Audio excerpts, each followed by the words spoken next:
সংশোধিত আরপিওতে জোটবদ্ধ নির্বাচনে নিজ দলের প্রতীকে ভোট করার বিধান সংসদের উচ্চকক্ষে ছোট রাজনৈতিক দলের প্রতিনিধিত্ব নিশ্চিত করতে সহায়ক হবে। আর এ নিয়ে রাজনৈতিক দলগুলো যে বিরোধে জড়িয়েছে তা এড়াতে সরকারকে আরও কৌশলী হওয়া প্রয়োজন ছিল বলে মনে করছেন রাজনৈতিক বিশ্লেষকরা। তবে এই মতবিরোধ নির্বাচনে তেমন কোনো প্রভাব ফেলবে না এমনটা মনে করছেন কেউ কেউ। শাহ আলী জয়ের রিপোর্টে বিস্তারিত থাকছে। আগামী ফেব্রুয়ারির জাতীয় নির্বাচনকে সামনে রেখে গণপ্রতিনিধিত্ব অধ্যাদেশে বেশ কিছু পরিবর্তন এনেছে সরকার।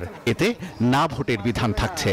আইন শৃঙ্খলা বাহিনীর সংজ্ঞায় যুক্ত হয়েছে সশস্ত্র বাহিনী, বেড়েছে জামানতের অর্থ, রয়েছে পলাতক আসামিদের নির্বাচনে অংশগ্রহণের নিষেধাজ্ঞা।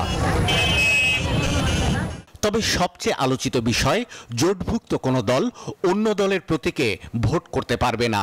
বিএনপি এবং সমমনা দলগুলো এর বিরোধিতা করলেও এর পক্ষে রয়েছে জামাত এবং এনসিপি। আপনি যদি এরকম 3-4% ভোট পান, তাহলে যেটা সুবিধা হচ্ছে আপনি যদি নাও জিতেন নিম্ন কক্ষে, যদি উচ্চ কক্ষে আমার প্রপোর্শনাল রিপ্রেজেন্টেশন হয়, তাহলে উচ্চ কক্ষে আপনার একটা আসন রাখার সুবিধা হবে। সেইটা হচ্ছে গিয়ে একটা ভালো দিক আমার কাছে যেটা মনে হয়। এ নিয়ে রাজনৈতিক দলগুলোর মধ্যে যে বিরোধ তা মেটাতে সরকারের আরও কৌশলী হওয়া উচিত বলে মনে করেন বিশ্লেষকরা।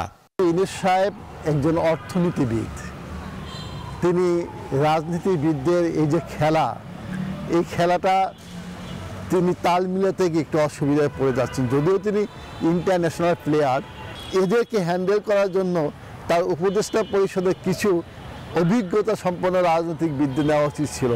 অন্তর্বর্তী সরকারের গঠন করা নির্বাচন ব্যবস্থা সংস্কার কমিশনের সুপারিশ ছিল রাজনৈতিক দলগুলোর মধ্যে গণতন্ত্র চর্চা বাড়াতে হবে, আয়ের উৎস এবং হিসেব জানাতে হবে, দলগুলোর বিদেশের শাখা বন্ধ করতে হবে। যদিও নতুন আরপিওতে সেসবের প্রতিফলন দেখা যায়নি। বিশ্লেষকদের মতে রাতারাতি দেশের রাজনৈতিক সংস্কৃতিতে পরিবর্তন আনা সম্ভব নয়। হঠাৎ করে আপনি একটা জিনিস আইসা বলতেছেন যে তুমি এটা করো, যেটার সাথে আমি 20 বছরের পরিচিত না, এটা আপনি হঠাৎ করে ঢুকাইতে পারবেন না। আপনি রাজনৈতিক দলের আর্থিক স্বচ্ছতা নিশ্চিতকরণ এটা বললেই হয়ে যাবে, এত সহজ না তো বিষয়টা। এই যে ব্যাপারগুলো প্রত্যেকটাই অনেকগুলো রাজনৈতিক দলের, প্রায় সবগুলো রাজনৈতিক দলের ইন্টারেস্টের এগেনস্টে যায়।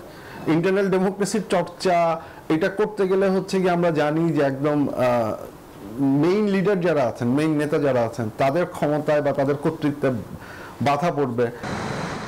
উপদেষ্টা পরিষদে অনুমোদিত আরপিও সংশোধন অধ্যাদেশের খসড়ার প্রজ্ঞাপন জারি হয় গত মঙ্গলবার। শাহ আলী জয়, নিউজ 24, ঢাকা।